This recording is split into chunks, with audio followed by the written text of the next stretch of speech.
तो हेलो दोस्त, आपका इस YouTube चैनल निर्माण क्लासेस पर स्वागत है। जैसा कि हम लोग डेली बेसिस पे टॉप 10 PYQ क्वेश्चन को कर रहे हैं, जो आपके क्लास 12th का फिजिक्स का PYQ हम लोग कर रहे हैं। तो चलिए आज का क्लास हम लोग स्टार्ट करते हैं। पिछले वीडियो में हम लोग 60 नंबर क्वेश्चन तक अच्छे से कर चुके थे। आज वहीं से आगे की ओर चलेंगे और सारे क्वेश्चन को समझते हुए पढ़ते हुए बढ़ेंगे। तो आज का पहला क्वेश्चन क्या है, कह रहा है हाइड्रोजन स्पेक्ट्रम की कौन सी श्रेणी दृश्य भाग में पड़ती है। तो ऑप्शन ए में आपका क्या है, ऑप्शन ए में है आपका लाइमर श्रेणी, बामर श्रेणी, पाश्चन श्रेणी या ब्रैकेट श्रेणी। तो इसका राइट आंसर क्या हो जाएगा दोस्त, इसका राइट आंसर हो जाएगा आपका ऑप्शन नंबर बी। कौन सा श्रेणी, तो जो होता है बामर श्रेणी। बामर श्रेणी क्या करता है दोस्त, तो बामर श्रेणी जो होता है हाइड्रोजन स्पेक्ट्रम में बाइमर श्रेणी विद्युत चुंबकीय स्पेक्ट्रम के दृश्य क्षेत्रों में क्या होती है, तो आती है, पड़ती है। तो इसका राइट आंसर यहाँ पे क्या हो जाए आपका बामर श्रेणी राइट होगा। तो चलिए अब आगे की ओर चलते हैं। क्या कह रहा, निम्नलिखित में कौन आवेश रहित कण है, अल्फा कण, बीटा कण, प्रोटॉन या फोटॉन। तो आपका राइट आंसर क्या हो जाएगा, इसका राइट आंसर हो जाएगा आपका ऑप्शन नंबर डी। क्या दोस्त, फोटॉन क्या है, तो एक प्रकार का आवेश रहित कण है, यानी कि इस पर कोई आवेश नहीं पाया जाता है। तो चलिए अब आगे की ओर चलते हैं। एक्स किरणें है, क्या कह रहा है, एक्स किरणें है गतिमान इलेक्ट्रॉन, गतिमान धनात्मक आयन, गतिमान ऋणात्मक आयन या विद्युत चुंबकीय तरंगे।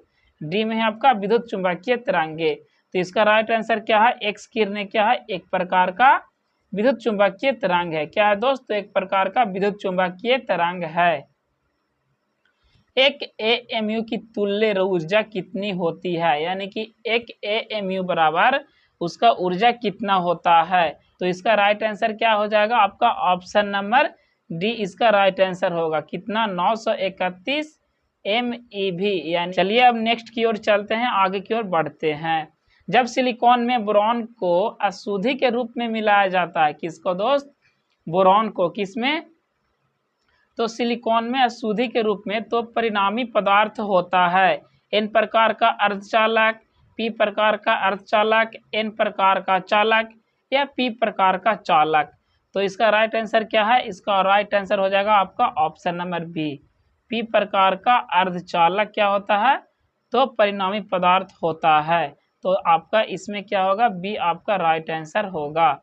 चलिए अब आगे की ओर चलते हैं। N प्रकार के अर्धचालक में अल्पसंख्यक आवेश वाहक होते हैं, इलेक्ट्रॉन होते हैं या होल होते हैं, इलेक्ट्रॉन तथा होल दोनों की इनमें से कोई नहीं। तो इसका राइट आंसर क्या है दोस्त, इसका राइट आंसर है आपका ऑप्शन नंबर बी। क्या होते हैं, तो होल होते हैं।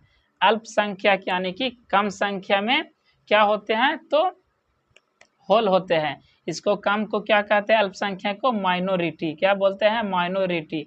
और मेजोरिटी में कौन होते हैं, यानी कि बहुसंख्यक में कौन होते हैं, तो इलेक्ट्रॉन बहुसंख्यक में होते हैं, और जो होते हैं माइनॉरिटी में यानी कि अल्पसंख्यक में होल होते हैं। और मेजोरिटी बोलेगा आपसे तो इलेक्ट्रॉन आपका सही होगा।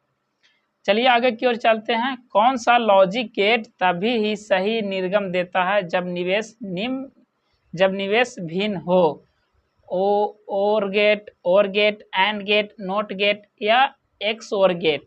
तो इसका राइट आंसर क्या है आपका option number D, X or gate क्या करता है, तो यह जो है सही निर्गम देता है जब निवेश भिन्न हो तब।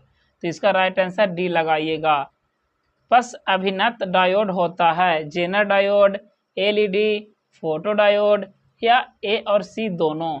तो इसका राइट आंसर क्या हो जाएगा आपका ऑप्शन नंबर डी, क्या हो जाएगा, ए और सी दोनों, यानी कि जेनर डायोड भी होता है और LED होता है। तो यहाँ से आप बताइएगा कि LED का फुल फॉर्म क्या होता है।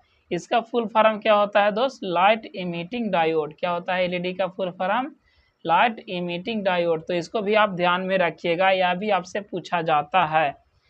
कह रहा NAND नैंड गेट के बुलियन व्यंजक है, A इंटू बी के ऊपर बार बराबर Y, A प्लस बी के ऊपर क्या है, रेकरिंग है या उसको बार भी बोलते हैं बराबर Y, या ए इंटू बी बराबर वाई या ए प्लस बी बराबर वाई। तो यहाँ पे इसका राइट आंसर क्या होगा दोस्त? इसका राइट आंसर हो जाएगा आपका ऑप्शन नंबर सी। क्या? तो ए इंटू बी बराबर क्या? वाई। क्या हो जाएगा? ए इंटू बी बराबर वाई आपका राइट आंसर होगा। फाइबर ऑप्टिक संचार में किस प्रकार की तरंगों का उपयोग करता है? ध्वनि तरंगे, विद्युत चुंबकीय तरंगे, भूकंपीय तरंगे या यांत्रिक तरंगे? तो यह जो होता है किसमें? तो तरंगों का उपयोग ऑप्टिक संचार में किस तरह के तरंगों का उपयोग करता है? तो इस किस तरह के तरंगों का उपयोग करता है दोस्त? विद्युत चुंबकीय तरंगों का प्रयोग करता है, यूज करता है। तो इसका राइट आंसर आपका ऑप्शन नंबर 20 सही होगा। टीवी प्रसारण के लिए निम्नलिखित में से कौन आवृत्ति प्रास का उपयोग होता है? यानी कि टीवी प्रसारण, टीवी हम लोग देखते हैं तो उसमें कितना आवृत्ति यानी कि कितना हर्ट्ज का उसमें उपयोग होता है? प्रास, उसका प्रास कितना होता है, साउंड कितना होता है, हर्ट्ज। तो इसका राइट आंसर क्या हो जाएगा आपका ऑप्शन नंबर सी। क्या दोस्त? 30 से 300 मेगा हर्ट्ज। क्या दोस्त? Mega hertz. अब बताइएगा कि आवृत्ति का एसआई मात्रा क्या होता है?